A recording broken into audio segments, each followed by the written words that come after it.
राज्य विधानसभा चुनाव की तारीखें नजदीक आते ही प्रशासन पूरी तरह से सतर्क हो गया है। आगामी 23 अप्रैल को पश्चिम वर्धमान जिले में होने वाले मतदान के मद्देनजर पश्चिम बंगाल और झारखंड की सीमा पर स्थित 19 नंबर राष्ट्रीय राजमार्ग के डुबुरडीही चेक पोस्ट पर सुरक्षा व्यवस्था कड़ी कर दी गई है।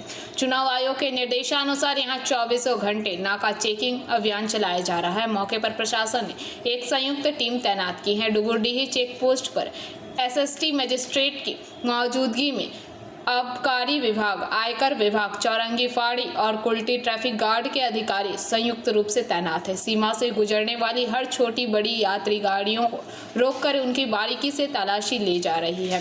साथ ही वाहन कहां से आ रहा है और कहां जा रहा है, इसका पूरा विवरण रजिस्टर में दर्ज किया जा रहा है।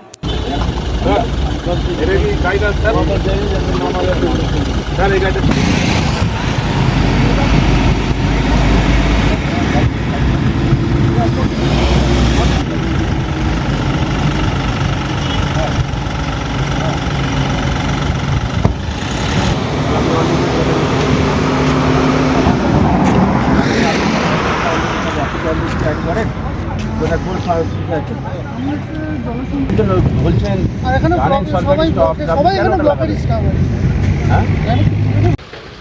আপনার তো নাকা চেকিং ইন্টারেস্টেড বর্ডার শুরু হয়েছে, কী কী ব্যবস্থা নেওয়া হচ্ছে?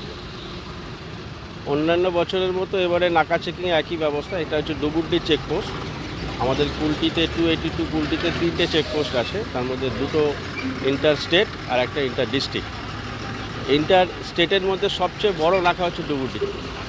এই ডুবুরডিতে চৌরঙ্গি ফাঁড়ির আন্ডারেই থাকে, কিন্তু আমাদের এসএসটি ম্যাজিস্ট্রেটরা আছেন, সঙ্গে এক্সাইজ ডিপার্টমেন্ট আছেন, পুলিশ ডিপার্টমেন্ট আছেন, ইনকাম ট্যাক্স আছে, এছাড়াও আর অন্য সরকারি যে ব্যাপারগুলো আছে আমাদের ডিপার্টমেন্ট তারা আছেন এখানে আমাদের সঙ্গেই। তারা যৌথভাবে আমরা এটা র্যালি চালাচ্ছি এবং পশ্চিমবঙ্গের যে ভোট হচ্ছে 23 এবং 29, তার মধ্যে 23 এপ্রিল পশ্চিম বর্ধমানে আমাদের ভোটের দিনক্ষণ ঠিক হয়েছে এবং এই 23 তারিখে আমাদের কুলটি 282 কুলটির পড়েছে। আমাদের মূল দায়িত্ব হচ্ছে যে বাইরে থেকে কোনো অনুপ্রবেশ যাতে সে গাড়ি করে আসুক বা কোনো আর্মস, এমনকি লাঠি পর্যন্ত আমাদের ধরতে হবে। এছাড়া অবৈধ কিছু জিনিসপত্র যেগুলো আমাদের এখতিয়ারে আছে, যেগুলো আমরা নির্বাচনের কাজে অবৈধভাবে ব্যবহার করি, সেগুলো আমরা সিজ করার চেষ্টা করছি। কিছু কিছু এখনও আমরা পাইনি সেভাবে, কিন্তু ওই লাঠি কিছু মানে সামান্য কিছু জিনিস, ওগুলো সেরকমভাবে কিছু নয় এখনও পর্যন্ত। সবে তো 3-4 দিন হলো ভোট অ্যানাউন্স হয়েছে। আমরা চেষ্টা করছি যে পশ্চিমবঙ্গের এই 23 এপ্রিল অন্তত পশ্চিম বর্ধমানে কুলটির যেন শান্তিপূর্ণ অবাধভাবে নির্বাচন হয় এবং নির্বাচন কমিশনের সিদ্ধান্ত অনুযায়ী আমরা কাজ করছি।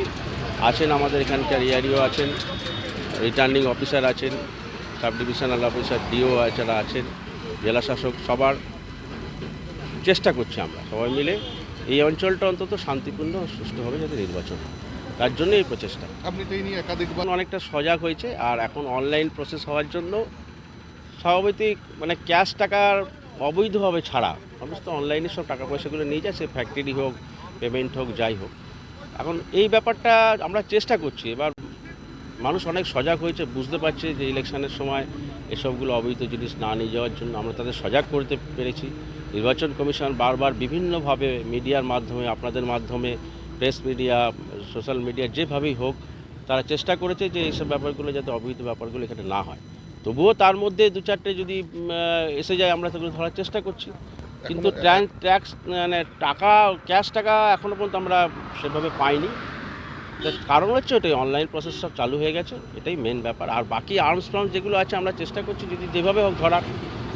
এখনো পর্যন্ত তো আপনাদের কড়া নিরাপত্তা রয়েছে? না, সেভাবে এখনও কড়া নিরাপত্তার মধ্যে কিছু আমরা এখনও সেভাবে উদ্ধার করতে পারিনি।